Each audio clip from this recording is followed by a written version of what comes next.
ইন্ডিয়ানিরা এতদিন বলতো বাংলাদেশ ফকির, বাংলাদেশ গরিব, ইন্ডিয়ানিরা কিছু না দিলে বাংলাদেশ না খাই মরব।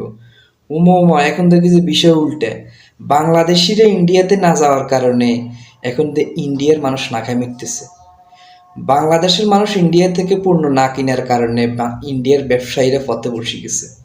ওরে ফকির নির্বুদ্ধেরা, তোমরা তাইলে এতদিন আমগো টাকা চলছো নাকিতে এরে, তো করে কি কইতাম, মানে বাংলাদেশের কারণে তোদের অনেক রাজ্য বাদ দুইটা খাই পাইতেছে। বাংলাদেশের টাকা দিয়ে তোদের দেশের কয়েকটা রাজ্য খাইয়ে বাঁচতেছে। তোরা যে এই যে গুজব ছড়াইতে এতদিন বাংলাদেশের মানুষ ফকির গরিব, তোরা না দিলে না খাই মরব, এরে ফকির নির্ফুত, আমরা যে এখন কিনাকাটা বন্ধ করে দিছি, আমরা যে তোদের দেশে যাওয়া বন্ধ করে দিছি, তোদের হাল কি বুঝতে পারতেছ মনু?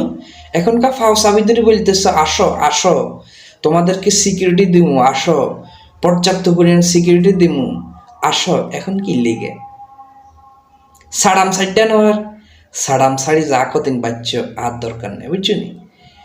বাংলাদেশের কাছে মাপ চাইবে, প্রকাশ্যে মাপ চাইলে এরপরে বাংলাদেশের ভাবি চিনতে চাইবে তোমাকে দেশে যাওয়া যায় কিনে, তোমাকে সাহায্য করা যায় কিনে। আমরা তোমাদের মতো ফকির নিই না, আস্তা ফকির ফকির গণানকার।